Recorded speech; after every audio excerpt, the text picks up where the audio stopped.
Do these things matter to you? Does meaningful work matter to you? Do you care about what you do as a profession? Okay. Because if you ask the average baby boomer, they would have said, no, money, security, stability. All right. Volunteering, does that matter to you? There are millennials that won't take a job because they don't agree with the company's volunteer policy. Like how many days a year can they take off to volunteer for their favorite charity? I think that's awesome. And some people are like, oh, they come in on their interview and they want to know about, how many days they have off. Well, why wouldn't they? It's their life. They just killed themselves for 4 or 5 years in college and graduate school and spent all this money. Why wouldn't they want to have some time off to do things that they love and care about? Don't you want to encourage that type of passion so that it spills over into your workplace? And professional growth, same type of thing. So do not give up on this. Do not get jaded. Do not let people take that away from you. One of the biggest problems, and I touched on it earlier, since I was born in 1978, the cost of college has risen 1,120%. 1,120%, that is crazy. My college, which I graduated from, 14 years ago, has gone up 200%. Now it's a totally different school. They've got new facilities and a new exercise center and new programs, but 200% in 14 years, that's crazy. And what are the implications of grad school? Grad school is wonderful. You're learning more things at a higher level, and you might have really cool internships where you travel all over the country, but you're also delaying real life. So what is the life experience that you're not getting because you're still in school? And when you step outside of school, talk to your older siblings and your older friends and the classmates and your fraternity brothers and sorority sisters, and hey, what's it like out there in the real world? And they'll tell you, I wish I had learned this. I didn't learn this in the classroom. So the implications of that, cost of college has gone up, the pressure's on you guys, you've got to be educated, you've got to develop this skill, now you have to have a graduate degree, and then they go, oh, well, you don't have any experience, or you don't understand this. Well, how do you expect them to? You can't just snap your fingers and have the experience that people are talking about. Here's a good example. 2 years prior to 78, in 1976, if you worked a full-time job over the summer, 12 weeks, 40 hours a week, at $2 an hour, you could pay for 150% of the year's cost at UCal Berkeley. And here at UVA, 125%. With a summer job making $2 an hour. Now, if you work a full-time summer job at the minimum wage of $9 an hour, that's the red. 30% for Berkeley, 25% for UVA, and 20% for Michigan. And I will tell you that you are fortunate to be at UVA because the funding gets cut because baby boomers need stuff for their retirement and their medical because they're staying in the workplace longer, so it gets shifted away from education. And UVA recently had to make up $100 million that they didn't get from the state.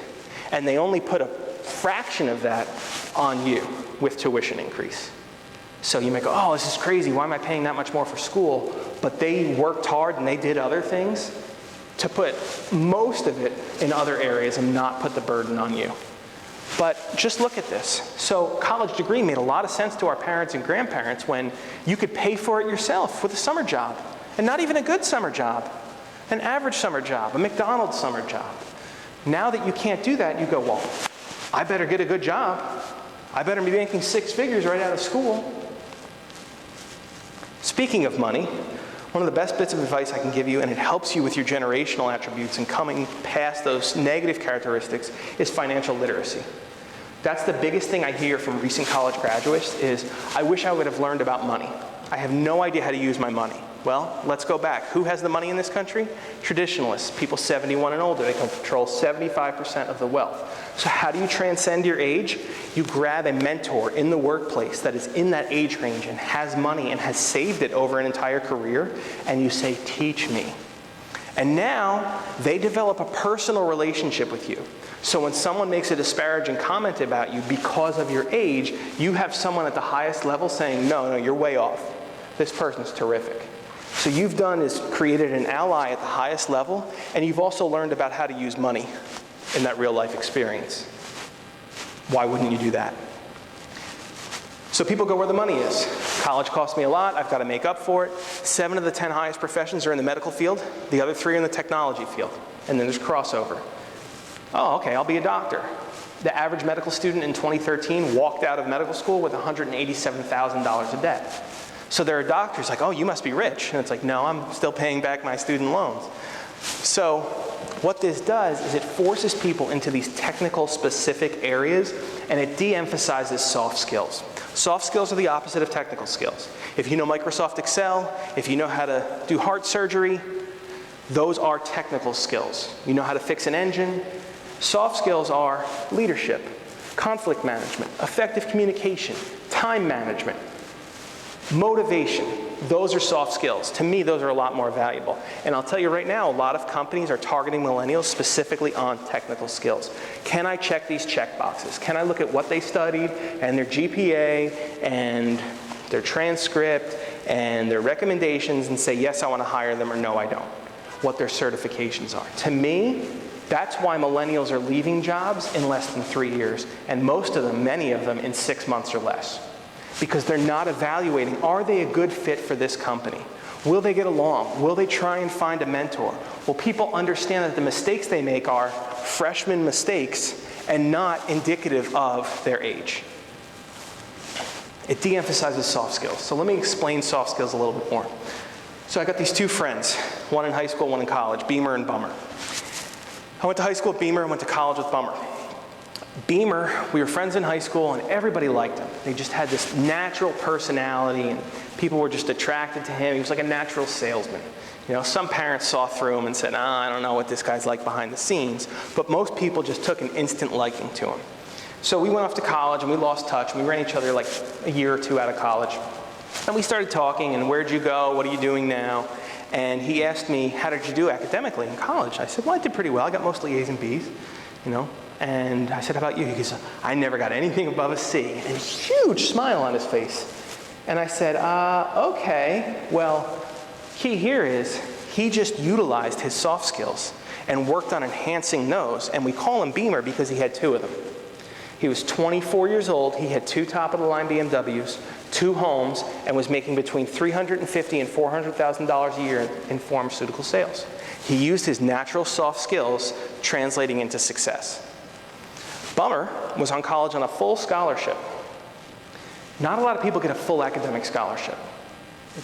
Not a common thing. It's pretty impressive. Maybe more impressive is Bummer graduated with a 4.0.